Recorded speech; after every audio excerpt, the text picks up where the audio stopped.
마가복음 13장 24절부터 봅시다. 그때 큰 환란 후 해가 어두워지며 달이 빛을 내지 아니하니 별들이 하늘에서 떨어지며 하늘에 있는 권능들이 흔들리리라. 그렇게 되어 있죠. 이 일이 환란 후에 이런 일이 일어난다 했어요. 그러면 그 환란을 십자가로 보는 거 봅시다. 그러면 십자가 보면 되면 이 지구상에 일어나는 현상이 환란 그 이후지요. 그 이후에 세상에 천체가 붕괴됩니다. 천체가 붕괴된다면 이 환란을 이 십자가로 본다면, 이걸 십자가로 보자면, 십자가 보게 되면, 예수님 부활승천하고 되는데 남은 자들이 누구겠어요? 십자가로 통해서 성도고 성도들이 여기서 생산되겠죠. 그죠? 그러면 성도들이라는 것은 예수님의 십자가 있는 경우를, 그런 케이스를 성도들도 동일하게 그들이 받게 되어 있습니다. 이걸 통해서 이 세상이 진행되는 그 구조가 아주 굉장히 간편하게, 깔끔하게 정리가 돼요. 이 세상은 십자가를, 내 의미를 드러내기 위해서 그들은 십자가 믿는 사람들, 예수님에 대해서 공격을 해야 되고, 환란을 해야 되고, 거기에 대해서 이 세상은 환란 뒤에는 천체가 다 붕괴되어야 된다는 그런 확정된 순서가 기다리고 있습니다. 확정된 순서가. 근데 이 천체가 뭐냐 하면 인간들이 그동안 이 천체를 통해서 무엇을 도모했냐 하면 안정성을 도모한 거예요. 안정성. 사람이 산다는 것은 안정적일 때 사람들이 그냥 안정적이다, 세상이 안정적이다 생각하고 그 구석 한 모퉁이에 안정된 가운데서 자기만의 소박한 자기 세계, 자기 영역을 이렇게 추구하게 되어 있어요. 보통 여고 졸업하면 여고 동창생들 있죠. 여고 동창생들을 만약에 20년 후에 오랜만에 만난다면 일단 카페가 문을 안 닫아야 되고 버스가 파업을 안 해야 되고, 그리고 거기 동창생들 전부 다 몸이 안 아파야 되고, 그리고 그 나이 40 나이에 치매 안 걸려야 되고, 그리고 그 모이는 그날에 그 북한군이 전쟁을 선포하지 않아야 돼요. 북한 이북에서. 그러면 어떤 한 장소에 오랜만에 수다 떨려고 이제 친구들을 전화해가 카페에 모이기 위해서 얼마나 많은 안정성들이 보장이 돼야 되겠어요. 버스 파업하게 되면 안 되잖아요. 예. 또 차가 모든 주유소가 파업해서 기름을 못 넣는다면 차 타고 못 오잖아요. 그죠? 이런 거. 그리고 자기 각각 가정에 우한이나 자기 몸이 아파서는 안 되고, 자기가 갑자기 위암 걸리고 이러면 못 온다는 거예요. 하나의 사람들이 계획을 잡는다는 것은 그 전제적인 뭐냐 하면은 내 계획을 뒷받침할 수 있도록 이 세상은 굳건하고 안정적이다 라는 사실을 경험에 비춰봐서 자기는 그걸 믿습니다. 믿고 있는 거예요. 그러면 이 세상에 이 천체라 하는 것은 그냥 하늘의 별, 달 이렇게 달, 해, 달 그냥 있는 것이 아니고 인간에게 뭐를 제공했다만 그동안 이 세상은 대단히 안정적이라는 그러한 의미를 인간에게 제공한 거예요. 그 안정적인 그 세계 속에서 역시 자기가 안정적이니까 거기서 한 부분을 이렇게 딱 두게 되게 되면 자기는 자기 계획의 소박한 소망이라든지 꿈은 안정적으로 펼칠 수 있다고 본 겁니다. 안산에 취직했는데 안산에 갑자기 유성을 맞아가 안산 시내 자체가 없어진다면 그 취직 뭐 한 거죠? 그렇잖아요. 이 안정성이, 안정적이라는 이것이 인간에게 이게 죄가 된다는 것은 상상도 못할 일이에요. 상상도 못할 일입니다. 옛날에 젊었을 때 노래 들었던 그 팝송이라든지 엘비스 프레슬리의 노래, 그렇게 옛날에 있던 철궁팡의 통기타 노래를 이렇게 옛날 흘러간 노래를 들을 때 그 노래를 들으면서 우선 그 노래 들으면서 그 노래가 나왔던 그때 그 시절의 상황을 이렇게 비춰보면 그건 안정성이에요. 안정성입니다. 그때 내가 참 젊었을지, 이 전부 다 여러 가지 이야기를 하지만 이 안정성이라는 요 말 하나에 다 담겨 있는 겁니다. 다 담겨 있어요. 그때 아내를 처음 만났을 때 그렇게 이뻤었는데 이런 거. 지금도 이뻐야 되죠. 이게 말 좀 조심해야 되죠. 그때 이뻤었지라고 생각한 것 자체가 나의 안정성을 도모하는데 이 세상에 든든했었다는 뜻이에요. 그게 뭐라고 했으면, 이런 안정성을 연상하는 게 이게 뭐라고요? 이게 죄가 되는 거예요. 이게 죄가 되는 겁니다. 뭐를 누락시켰냐 하면은, 예수님이 십자가 지셨다는 그 사실을 누락시킨 거예요. 오늘 본문에 보면, 그때 환난 후에 해가 어두워지고 달이 빛을 내지 아니하였다 되어 있죠. 누가복음 23장 44절 읽어보면, 때가 제60쯤 되어 해가 빛을 입고 온 땅이 어둡게 되었고, 이제 9시까지 깜깜했다. 여기에 뭐죠? 방금 누가복음 23장 44절은 예수님이 십자가 달릴 때에 이 천체의 반응입니다. 대자연의 반응이에요. 반응 또는 다른 말 호응하는 거예요. 해와 달과 위에 주님이 하신 일에 호응해 주는 겁니다. 인간은 달에 가고자 했죠. 인간은 해를 관찰하고자 했고, 화성이나 목성을 그냥 탐색하려고 했죠. 그 말은 뭐냐면, 해와 달 별은 하나의 인간의 주체에서 하나의 그 대상이 된다 하면 객체가 될 뿐입니다.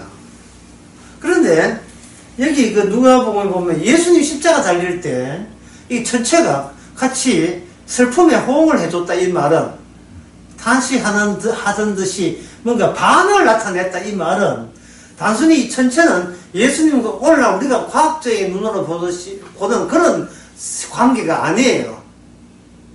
예수님의 하시는 업적, 그 사역, 언약 완성, 그 같이 이렇게 연관성이 있는 걸로 등장하는 거예요. 연관성이 있어요.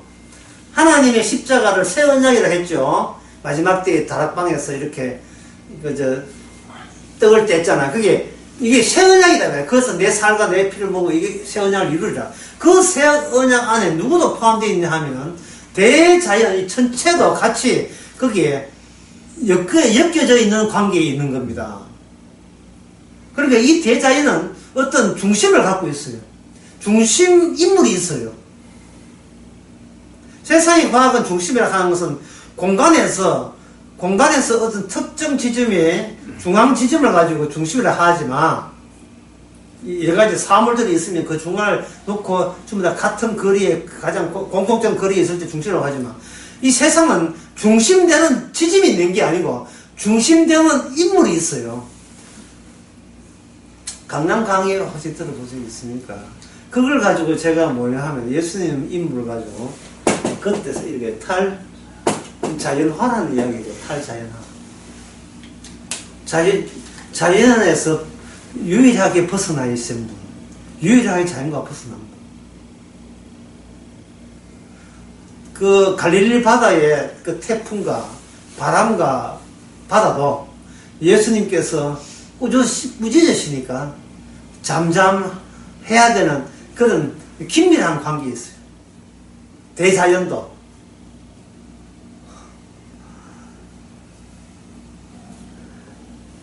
탈자연화라는 것은, 진정한 의미에서 이거는 뭐냐, 자연에 대한 초월이죠.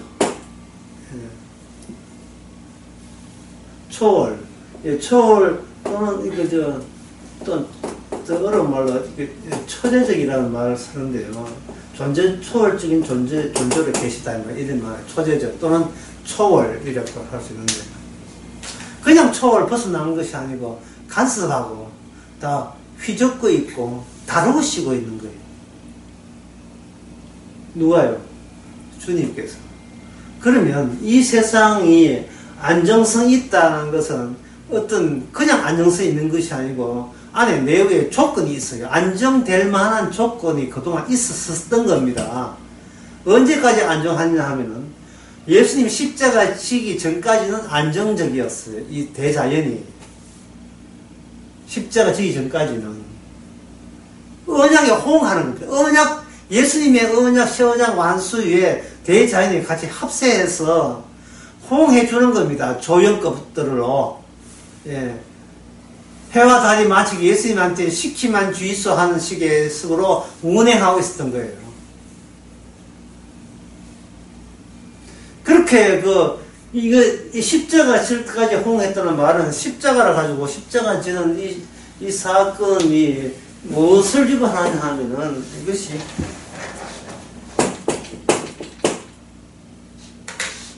십자가 지는 사건을 말하면 세상은 무슨 모드에 접어드냐 하면 종말 모드에 들어가는 겁니다. 왜? 다 이뤘으니까. 예, 뭐든 다 이뤘잖아요. 예를 연극할 때 연극하기 준비하기까지는 온갖 거 옷도 준비하고, 시나리오도 준비하고, 연극도 연극 연습하고 했는데, 이제 하기에 다 끝났어요. 연극 다 끝났어요. 그러면 이제 이거 변장하는 거, 화장품 애가 탈 섰는 거, 전부 다 옷 입었는 거, 배우들 전부 다 이제 이게 파장 분위기거든요. 걷어내야 돼요. 그런 것을 이제 빨리 정리하라, 빨리 짐 사자. 이 짐 사자. 이제 끝났어. 이게 뭐냐 하면 종말 모드다, 모드. 종말 모드인 거예요, 이게.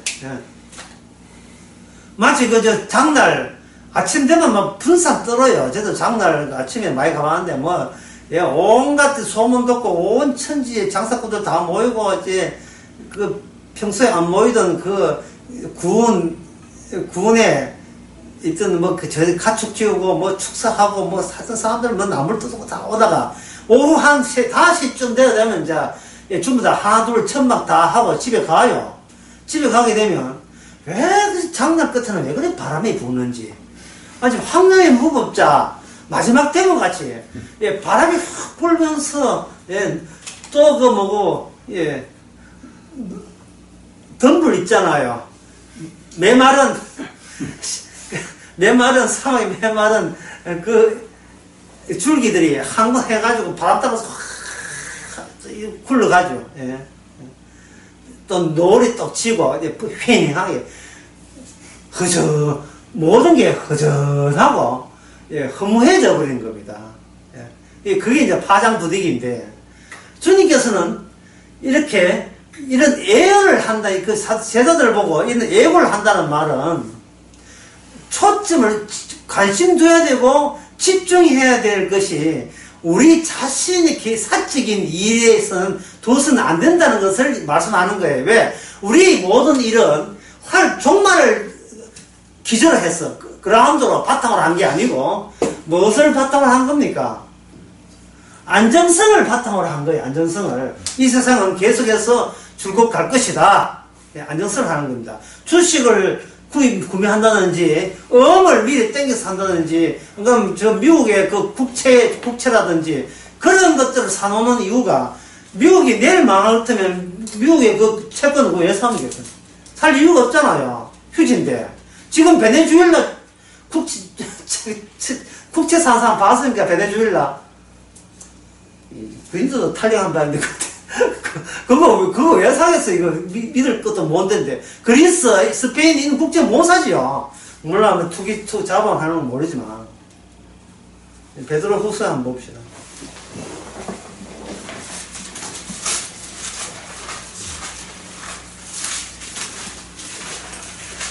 베드로 후서 3장.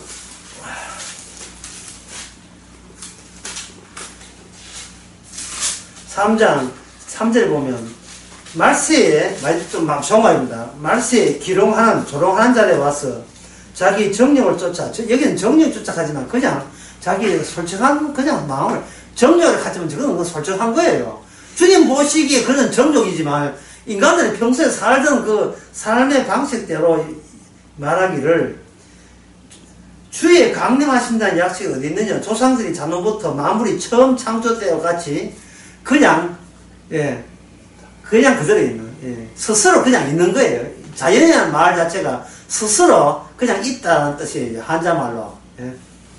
내추럴한 자기 스스로 itself라 합니까? 그냥 본래대로 그냥 쭉 있는 거예요. 본래대로.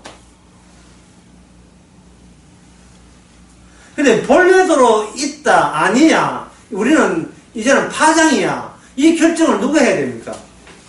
같은 인간들끼리는 결정할 수가 없지요. 왜? 전체를 다 드론 띄우듯이 다 조망을 한 사람만이 그걸 할 수 있어요. 그냥 보고 본다고 해서 장래가 되는 게 아니고, 그런 일들이 나도록 누가 중심 인물이 제 세상에 모든 일어나는 사건들을 자기 몸을 통해서 이렇게 해서 풀어낸 거예요. 여러분, 그 스카이테이프 있죠? 스카이테이프 굉장히 양이 많겠지만, 자꾸 스카이테이프 그 붙어 있는 그 스카이테이프를 자꾸 뻗어내고 썰어버리면, 이게 똘똘 감기가 나중에 얼마 몇 장 남지 않으지요? 두루마리 화장지처럼요. 이 세상은 예수님 몸에 붙어 있는 두루마리 화장지예요. 잘 풀리는 집에 이런 화장지 있잖아요. 그 자기 몸을 풀게 되게 되면 자기의 본색이 나오죠. 그리고 예수님은 그런 게 아니라 예수 믿는 일은 똑같이 우리 성도끼리 나옵니다. 그동안 우리 성도가 예수 믿는다고 하면서도 사실은 예수님을 이용해서 평소에 자기가 안정되게 인생을 끌어왔던 거에다가 예수님같이 도움받아가지고 안정성에 더욱더 단단하게 더 확고한 안정성이 하고자 이렇게 생각했다면 그거는 다른 가짜 예수죠. 두루마리 화장실처럼 뭔가 계속 뭔가 풀려나가는 게 있어요. 소멸되는 게 있어요. 내 안정성에서 구축된 모든 것이, 야, 이게 불안정한 세계에서 우리가 대처하는 방식에 대처해야 된다는 것을 우리가 감잡아야 됩니다. 안정성 위에 살았다면 이거는 주님의 성령에서 와장창 깨져야 돼요. 차라리 불안정의 세계에서 우리가 존재하는 방법은, 우리가 대처하는 방법은 새로운 발상이 필요한 거예요. 어느 것도 믿을 게 아무것도 없는 거예요. 의지할 것도 없고 믿을 것도 없고 아무것도 없는 거예요. 믿을 게 없다 하는 게 생각나는데, 부부라는 걸 한번 생각해 봅시다. 부부 되기 전에 남녀가 서로 사랑하고 연애하겠지요. 그럼 연애부터 생각해 봅시다. 남자가 이래 있고 여자가 이래 있다면 남자가 뭐라 하는 여자를 보고 나는 당신을 사랑한다 이렇게 나는 당신을 사랑합니다. 그럼 여자가 하는 말이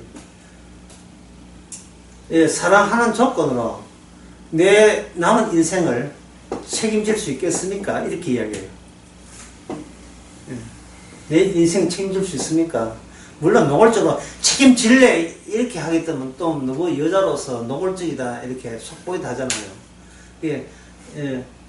뭐 그런 소리를 노골적으로 하는 여자도 있겠지만 안 하고 사랑한다 하니까 그 사랑한다 속에는 반드시 필수적인 담겨 있다. 그게 나 놓을 테니까 알아서 옷 빌려주고 따뜻한 아파트 좋은 아파트 해주고 식사비하고 내 취미생활까지 다 해내라 한 거기에 다 담겨 있어요. 어떤 여자분은 그 남자하고 결혼한 뒤 여자의 할 일이 뭐냐면은 여자의 할 일은 평소에 그림으로 취미를 하다가 요즘은 이제 뭐로 바뀌냐 하면은 또 음악으로 또 피아노 배우기로 또 바뀌었다는 거예요. 애는 대충 이제 중학교 들어가는 거 둘인데 키 안 놓고 그 TV를 보고 있는 다른 여자분들이 얼마나 부러워할 거예요. 예? 돈 버는 주부가 아니에요. 그냥 취미 활동만 계속, 매일이 취미 활동이에요. 미술 하다, 그림 그리다가 취미에서 이제는 피아노 배우기, 또 무슨 취미를 바꿀지 모르겠지만. 그게 여자의 로망이 아닐까요? 예. 노는데 이상하게, 예, 맛있는 건 먹을 수 있고, 취미생활 하면서 누구 탓하는 사람 없고, 거기다가 시어머니 빨리 일찍 돌아가시고, 시동생 시누이 저거 너무 성공해가지고 손 벌린 사람도 없고,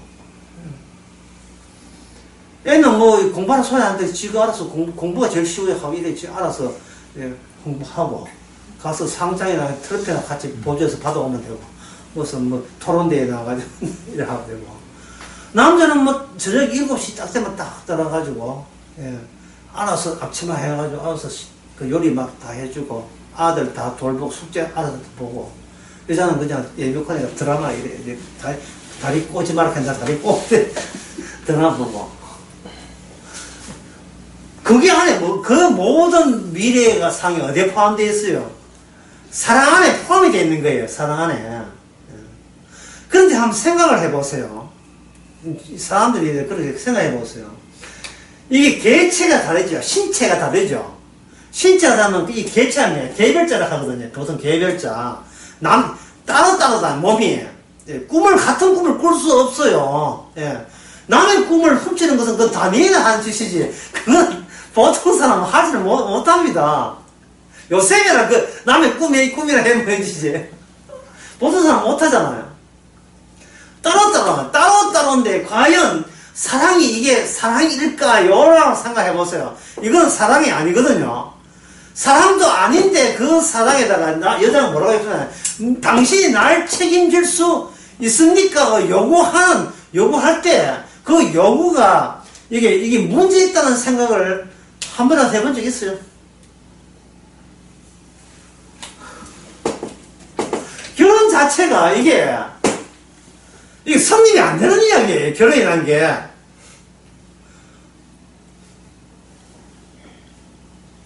속이고 속는 세상 한 노래 있죠. 둘 다 속은 거예요. 둘 다 상대방이 잘 걸릴 때 이용해 붙자. 둘 다 이런 거예요. 둘 다. 예. 한쪽만 이용한 거예요. 저쪽도 둘 다 이용한 거예요. 나 외로운데 당신이 덜럽게 해달라. 이렇게 남한테 요구할 수 있는 권한이 우리한테 있습니까? 내 신체가 아니고 저쪽 신체인데, 그쪽 신체가 어디 돌멩이입니까? 아니면 기계예요? 세탁기입니까? 그냥 세탁기 아니잖아. 그냥 누르지만 시킨 대로 하는 게 아니잖아. 쟤는 자기 나름대로 뭐가 있지? 자기 고집이 있고 자기 개성이 있고 자존감이 있잖아요. 그런데 어떻게 당신은 내 것을 책임질 수 있습니까? 얘기할 때 이미 뭔가 이거 다른 자기 실력을 계산해서 얘기하고 책임지는 이것도 다 실력이 있는 거예요. 제가 이 말을 한 것은 뭐냐 하면, 인간은 외부적으로 안정성을 기대하는 것 같긴 해. 아내는 남편에 줘서 안정성을 얻고, 남편은 아내를 통해서 내 자식 보고 싶은 것과 내가 너무 어릴 때 외롭고 살아가지고 뭐든지 다 내한테 밥도 해주고 애교도 부려주고, 특히 남자한테는 여자가 애교가 최고, 애교를 제일 그리워하거든요. 애교는 결혼한 순간 결혼생활 다 깨집니다. 애교는 없어요. 저부터 애교하는데 얼마나 힘들은데 그걸 애교를. 돈이나 계속 주면 애교가 나올지. 그러면 여자는 돈 집어넣을 때만 애교가 나옵니다. 뭔가 해줄게 기대할 때만 애교가 나오지. 오빵카 이런 거 있잖아요. 뭔가 기대하는 게 있을 때 애교가 있는 거예요. 왜냐, 개체가 다르기 때문에요. 이게 신체가 달라요. 이 결혼하는 관습과 제도는 이건 속임수입니다. 뭔가 아까도 얘기했지만 뭔가 인간은 어떤 이익을 기대하고 어떤 이익이 있어요. 서로를 통해서 어떤 안정감을 극대화시키겠다는 거예요. 안정감을. 혼자 남자 나이 35, 여자 나이 32 돼가지고 예, 어떤 거 보니까 여자 나이 33 되면 이제 끝인가 뭐 이런 게 나와요. 더 이상 남자들이 원하지 않는 여자 나이라 뭐 이렇게 하는데, 이게 실제 이 끝을 돌파하고 싶어서 결혼을 하는 어떤 새로운 인생의 전환점을 맞이하려고 몸 같은 거 실을 수가 있어요. 이 결혼하는 게. 인간이 어떻게 자기 시력을 포기합니까? 그 미친 거 아니에요? 말로야 당진을 해서 모명해주지. 어떻게 자기 이익을 포기해요? 인간이. 서로 다 이익을 포기하지 않은 가운데서 서로, 예, 원하는 것을 다 얻을 수 있다, 이거. 난 당신을 희생하겠다. 희생해서 뭘 얻으려고 하는데, 이게, 희생한 말과, 그래, 희생하면 뭘 얻으려고 하는데, 이게 사실은 앞뒤가 안 맞는 개념이거든요. 근데 희생이 잘 맞았더가요. 희생이 아니었어요. 투자였지요. 그러면 이제 둘 다 속았다는 게 본인한테 속은 거예요. 본인의 안정성한테 본인이 속은 거예요. 나는 저 남자 만나, 난 저 여자 만났어. 내가 이 땅에서 안정성 있게 내 미래를 개척하겠다. 둘 다 없는 안정성을, 있지도 않은 안정성을 있다고 우기면서, 예, 웃다 이기면서 계속해서 대인관계를 시도한 거예요. 대인관계를.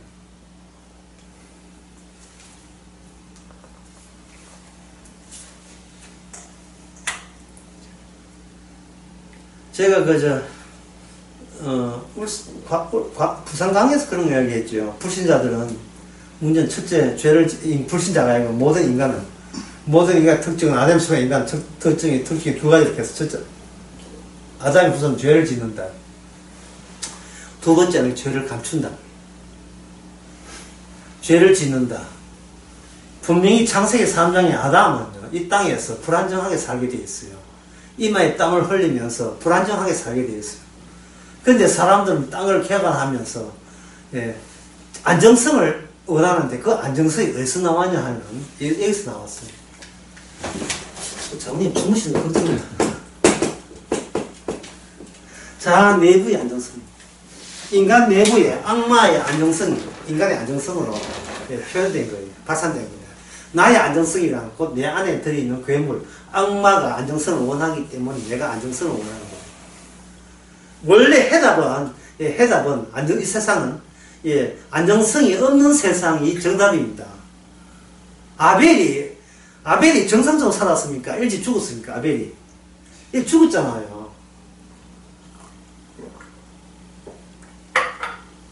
아벨은 믿음으로 말미암아 이 땅이 안정성을 보장하지 못한다는 세계를 알았어요. 이게 믿음이야. 믿음으로 이 땅에 내가 아는 안정성을 보장 못해. 왜냐하면 이 세상의 전체는 누가 지고 있어요? 주님이 지고 있죠. 그럼 나의 안정성은 누가 지고, 내 안에 누가 있어요?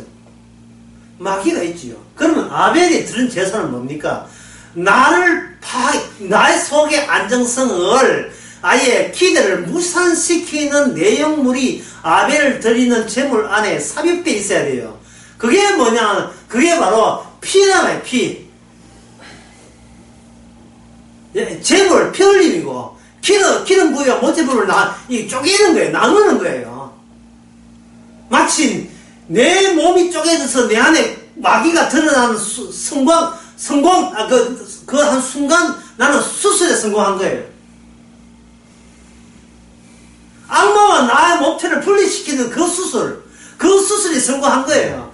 그래서 하나님의 이스라엘 나올 때 모든 이스라엘은 공의, 개성이나 인물, 지문, 얼굴 모습, 취미, 개성 다 묵살하고 오직 하나의 원리가 뭡니까? 애굽에서 나올 때 하나의 원리가 무설주에 뭘 바른다? 양의 피를 발라요. 양의 피를 발라요. 자기 피를 바른 게 아니에요. RH 플러스 발랐고 A형 발라 그런 거 없어요. 어린 양의 피를 바른 거예요. 어린 양의 피라고 하는 것은 마지막 때에 장차 오실 예수님이 세상의 이 원리에, 이 세상은 불안정하다는 사실, 다만 이 세상이 안정적이 보이는 것은 예수님의 사역의 안정적인 보장을 위해서 그 전체가 주님의 일에 같이 동반해서 호응해 준 거예요. 주님이여 어서 하시는 일에 성공하옵소서 이런 거. 십자가 제대로 돌아가시옵소서. 주님이 세상 죄를 져간 어린 양이 되시는데 지장이 없게 하옵소서. 그렇게 호응해 준 거예요. 광야에서 예수님이 시험 받을 때에 우리가 놓치는 저 구석에 그 광야 그 시험 마태복음 4장 여러분 아시죠? 마귀한테 3번 시험 받는데 그때 그 그림에서 한 구석에서 눈에 안 띄는 대목이 있어요. 그게 뭐냐면 천사가 그걸 지켜보고 있다는 거예요. 끊으면 안 돼. 3가지 테스트 끊으면 안 돼. 후딱 와서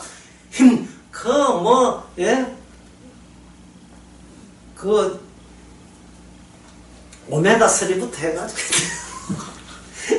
기력을 돋우는 그거 막 주시는 거예요. 천사가 허해가지고 잘했어요 우리 주님. 천사가 힘주는 거예요. 그러니까 천사는 일단은 지켜보는 거예요. 지켜보자는 식이에요. 이렇게 천사가 발장 끼는지 모르겠습니다. 날개 끼겠죠. 날개 끼면서 지켜보자. 우리 주님이 악마를 이겨줘야 돼요. 왜냐하면 주님은 인간과 상대하는 거 아니고 인간의 속에는 악마와 상대하기 때문에 그렇습니다. 인간은 하나님과 상대할 가치가 있습니까 없습니까? 인간하고 상대할 가치 없어요. 난 누구 말에 상처받았다 하는데 복음을 아는 사람은 상처받았다는 말 자체가 주제 넘는 일입니다. 본인이 상처받은 게 알겠죠. 저게 본인 속에 악마가 상처받았지. 성도는 깨어져야 돼요. 스스로에게 복귀해서 내 나이에 본 모습을 감췄던 것이 노골적으로 드러나는 깨어지는 경우를 계속 당해야 되는 겁니다. 자꾸 이걸 감상하면 안 돼요. 이 감상가지고 내 안정성이 얼마나 귀한데 네가 뭔데 그 독한 말로 쑤시가지고 내 안정성 다 깨게 하느냐. 이렇게 달라들면 그거는 속에 뭐가 있단 말이에요. 속에 나의 자존심을 꼭 지켜줄게 라고 새끼손가락 걸었던 전처적 동물, 괴물, 짐승이죠. 악마는 그대로 지금 김성말을 지금 종속되고 그 말을 지금 지배하에 있다는 말밖에 안 되잖아요. 성도한테 상처는 사치입니다. 사치예요. 없어도 되는 거예요. 상처란 말은 없어도 되는 겁니다.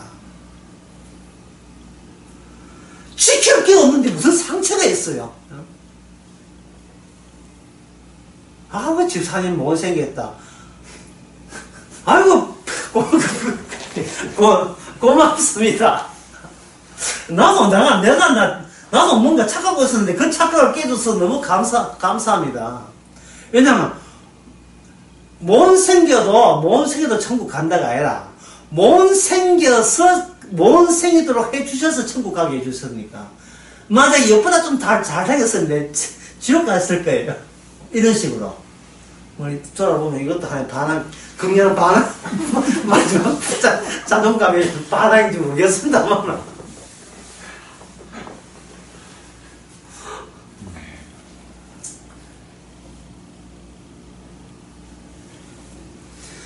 인간은 세상을 의지하고 있어요. 인간은 이 천체를 의지하고 있습니다. 그것은 내가 깨어지기 싫다는 거예요. 나 이대로 좀 건드리지 말라는 거예요. 내 이대로. 내 자존감이니까. 마지막 남은 자존감 깨보면 나는 못 산다는 겁니다. 주님의 십자가 놓은 거네. 그러니까 살지 말라는 거예요. 그러니까 네가 불안정한 종말이죠. 종말에도 살아남는 사람 되려면 뭐가 되면 십자가를 감당해야 돼요. 십자가가 내가 괴물이 있던 자리에 십자가 들어온 것을, 주님이 들어온 것을 우리가 감당해야 됩니다. 그게 뭐라 했습니까? 환난이죠. 환난. 예수님이 환난 받았던 그 환난이 성도에게 그대로 깊게 들어와야 돼요.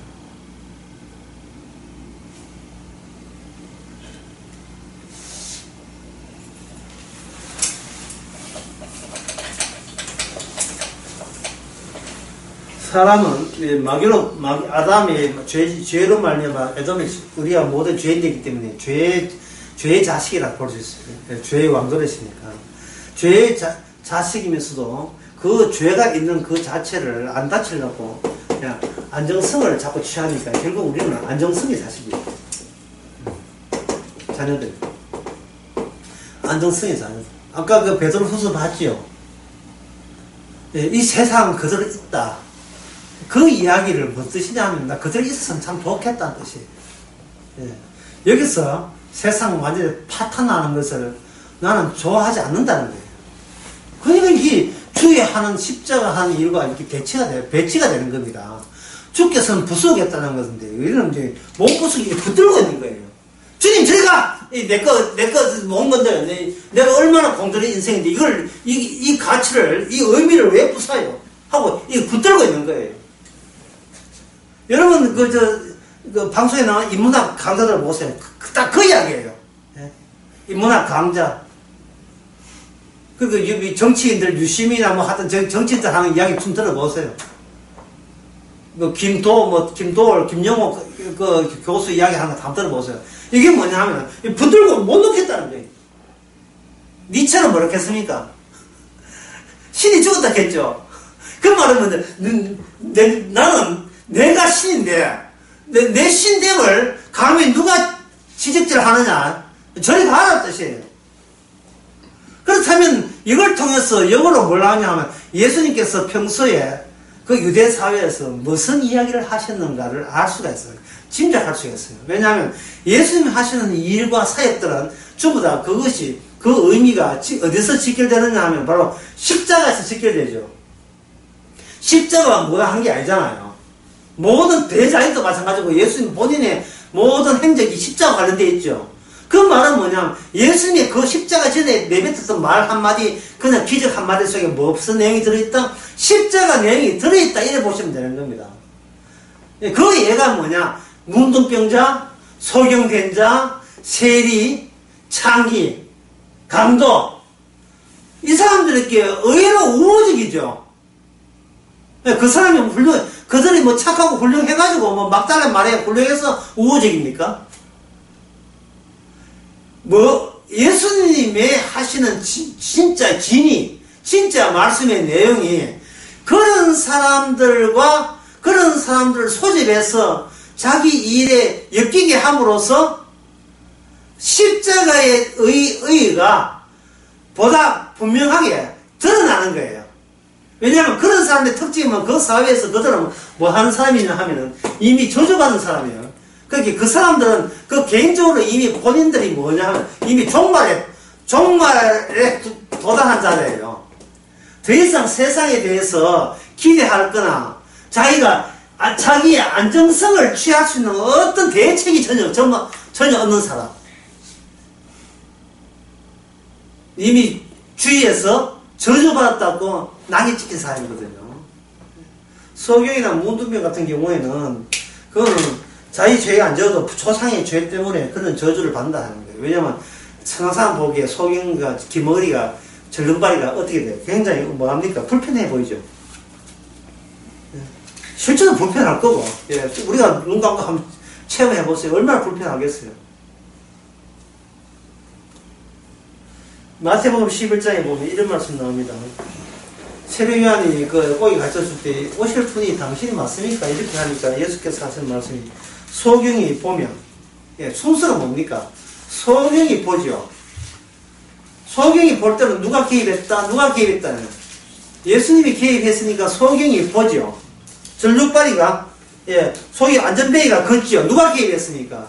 예수님이 개입했지요. 문둥병이 깨끗하게 되었죠. 누가 개입했습니까? 예수님이 개입했지요. 기머리가 개입하니까 덮게 되었죠. 죽은 자가 예수님이 개입하니까 살아났죠. 그 예수님의 개입이 뭐냐면 그냥 예수님의 존재, 계심으로 개입이 아니고 무슨 사건을 했습니까? 모든 것을 파장내는 십자가 사건이 개입하니까 소경이 보게 된 거예요. 기머리가 듣게 된 겁니다.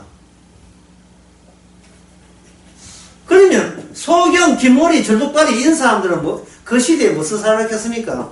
저주받은 사람이죠. 그 시대에서 하지만 실질적으로 이 사람들은 그 시대에 저주받은 시대를 대변해주는 저주받은 대표자들이 되는 거예요. 이 사람들은 저주 안 받은 자가 아니고 저주받아서 소경된 거 맞아요.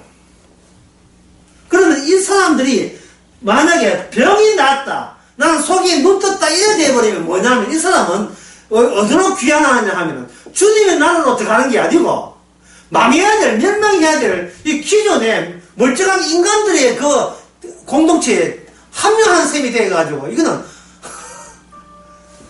천국을 가는 게 아니라 지옥에 그대로 가는 셈이 되어버려요.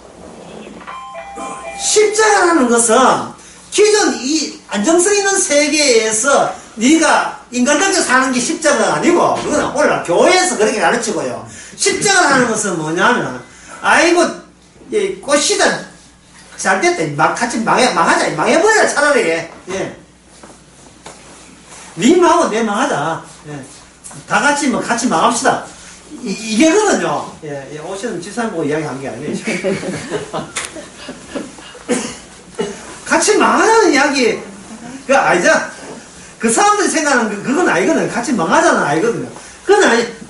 이런 속이나 절룩발이 인 사람한테는 뭐냐, 예수님의 십자가는 뭐냐 하면 이 세상, 이 불안정한 세상에서 대처하는 방식은 십자가뿐이다.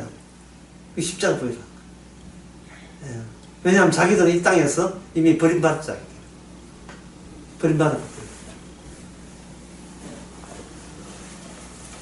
이제 화장실 갔다 오면 오늘 한 거 참 다시 한 거. 이게 오랜만에 보신 분이 이렇게 특혜나.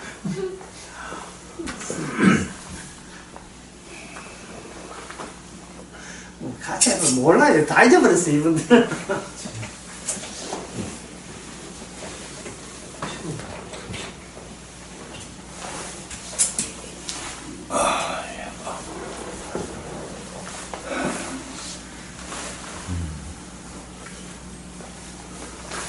마가복음 13장 23절부터 할 차례였죠.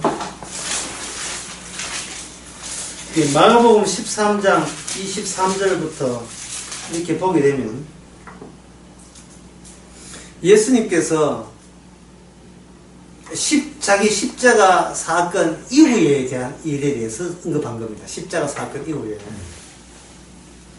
근데 이 십자가 사건 이후라는 말 자체가 이게 잘못된 말이에요. 왜냐하면 십자가 사건 자체가 시간 자체 흐른다는 자체를 무의미하게 만들어요. 베드로후서 그 3장에 보면 이런 말씀이 있어요. 사람들은 말하기를 세상은 창세에서부터 지금까지 그대로 쭉 간다. 아무 변동 없다. 그만큼 아까 그걸 가지고 안정적이라고 했죠. 이 세상은 안정적이라 했죠. 안정적으로 간다는 거예요. 그럼 우리의 삶은 이 어떤 전제 하에 살아가냐면 이 세상은 아무 문제 없을 것이다. 탈 없을 것이다. 안정적으로 지금까지 안정적으로 유지된 것처럼 계속 될 것이다. 유지돼서 오잖아요. 그런데 베드로후서 3장에 보면 살아난 자들아 주께서 하루가 천년 같고 천년이 하루 같다. 이 말은 하루가 천년 같고 천년이 하루 같다는 것은 너희들의 시간 계산하고 하나님의 이 마지막 때의 시간 계산하고 일치되지 않는다는 겁니다. 인간은 기본적으로 시간이 있음에 의미를 둬요. 인간은 시간이 있다는 데 의미를 둔다고요. 왜냐하면 시간이 있다는 말은 시간이 그만큼 안정적인 그 템포를 유지한다고 본 거예요. 그런데 하나님은 뭐 천년이 뭡니까?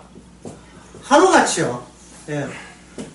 천년이 하루 같으면 또 계산한다고. 사흘 같으면 3천년 되는데 그게 아니고 하루가 천년 같다. 이 말은 이런 계산 자체를 하겠다는 의도가 바로 계속 이 세상을 붙잡고자 하는 의도에서 비롯됐다 이 말입니다. 이게. 경건한 사람의 특징은 뭐냐면 세상이 전부 다 완전히 물로서 다 주저앉았다. 예, 다 파괴되었다. 모든 게 파장이다.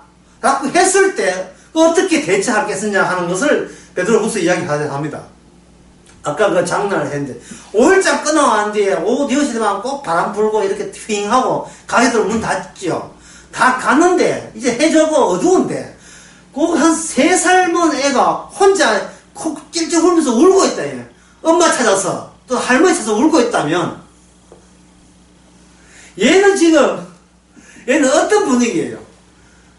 주위에 어른이 하나도 없어요. 자기만 남았어요. 왜 남았는지 몰라. 숨목질 하다가 남았는지. 예.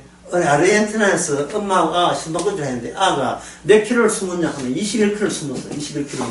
그래가지고, 사막에서 21킬로 숨어가지고, 하루 종일 굶고, 풀 뜯어먹고 하다가, 하루 만에 다시 엄마 품에 숨목질을 드디어 대보겠답니다. 너무 재밌, 21kg가 21kg. 여기서 21kg 어디 정도입니까? 모든 게 파장했을 때, 걔는 엄마, 아빠를 찾게 된다, 이 말이죠.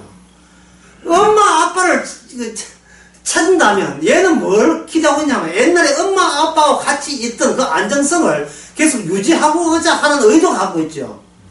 그래서는 안 된다는 겁니다. 이 땅에서 안정적인 삶을 추구해서는 안 된다는 거예요.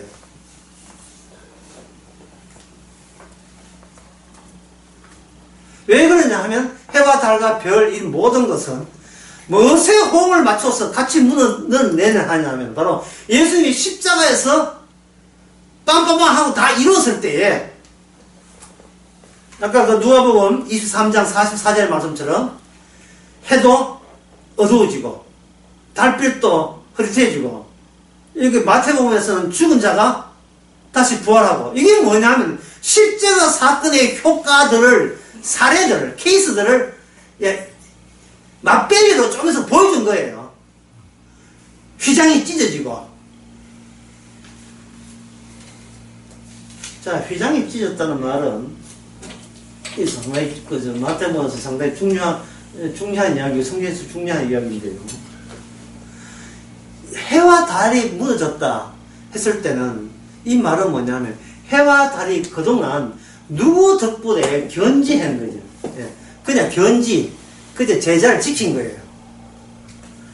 모든 자연은 누구 인물 중심으로 이렇게 억깃됐다 했어요. 예수님 중심으로 억깃되어 있죠. 예수님이 하는 일에 호응하고 되어 있죠. 만약에 예수님이 십자가 죽었다면 해와 달도 같이 보조 현상을 보여줘야 해요. 보조 현상을 보인다는 것은 세상 중심은 누구 중심이다? 예수님이 하시는 이 일을 중심으로 세상은 돌아가게 돼 있다를, 이거 해와 달과 이런 별들이 호응해서 보여줘야 되는 거예요. 그렇다면 예수님은 예수 십자가를 새 언약이라면, 옛날의 언약은 모세 언약 같은, 옛날 언약은 모세 언약이 율법 같은 경우는 무슨 언약 하면, 이 언약이 여기에 언약 중심으로 일한다는 그 사실을 구약에서는 뭐 있어야 되냐 하면 이게 있어야 돼요. 언약궤가 있어야 됩니다. 예. 여러분들이 언약궤 또는 언약궤 생각하지만, 제일 언약궤의 가치에 제일 괜찮은 것은 시내산에서 여기 지진이 나고 천둥 번개치고 불이 막 일어나죠. 시내산의 꼭대기에서. 그렇잖아요. 모세가 이 안으로 들어가요. 이 천둥 무서운 이 안으로. 얼마나 무서운지 짐승도 올라오면 죽어요. 이 모세가 하나님 부르시니까 가는 거예요. 우리가 천국 가는 것은 주님께서 우리를 불러주니까, 십자가 피로 용서를 받으니까 신에서 올라갈 수 있는 겁니다. 덜렁성 교회 다닌다고 천당 가는 게 아니에요. 예? 우리가 감당 못할 나라에 가기 위해서는 우리가 감당할 수 없는 그런 요소에 우리가 휘둘려야 돼요. 이게 보상 쌓여줘야 된다, 이 말입니다. 그게 우리의 행함은 쏙 빠지는 거예요. 내가 열심히 해서 구원받는 게 아니고, 주님이 열심 내고, 그 열심은 우리가 미처 몰랐던, 우리가 얼마나 하나님 보시기에 저주받을 요소, 천벌을 받을 요소를 휘감고 다니고 있다는 사실을 우리가 그걸 인정을 안 하잖아요. 우리는 아까 우리의 관심사가 뭐였겠습니까? 오직 뭐밖에 없어요. 예? 뭐밖에 없습니까? 내 삶의 안정성밖에 없어요. 내 삶의 안정성. 그래서 내 거 건드리면 화내잖아. 근데 그동안 이 안정성 얻기 위해서 얼마나 노력했습니까? 내 삶의 안정성밖에 없는데, 이거는 주님이 보시기에는 이거는 말도 안 되는 소리거든요. 이 땅에 죄져 놓고 안정성을 원한다. 이거는 앞뒤가 안 맞는 이야기다 이 말이죠. 그래서 주님께서 실제 그 진이 본 뜻을 시내산에서 이야기했다 이 말이죠. 그럼 모세가 시내산이 꼭대기에 올라갔거든요. 올라갔을 때 빈손으로 내려왔어요. 뭐 들고 왔으니까. 돌판을 들고 왔죠. 결국 돌판을 들고 왔다는 것은 이 돌판은 뭐로 이어지냐 하면 언약궤로 이어져요. 돌판이 뭐냐면 언약이거든요. 그 언약판을 안치하는 근거가 뭐냐? 언약궤가 되는 겁니다. 이것은 얼마나 무시무시한 곳이에요. 이 언약궤가 있는 곳이 무시무시한 곳이 돼요. 그냥 아카시아 나무 있고 예? 우리는 이제 우리하고 이상희 목사하고 저 안에는 금도신 그 들어가지고 예, 카메라 찍고 다 했지만 얼마나 무시한 거예요. 이 무시한 곳에 천둥 번개 저주가 주어진다면 이 언약궤를 완성시키기 때문에 대체할 그 무엇은 뭐냐? 그것은 바로 예수님의 십자가로 말미암아 십자가가 얼마나 무섭다는 것을 보여주는 겁니다. 10분 쉽시다.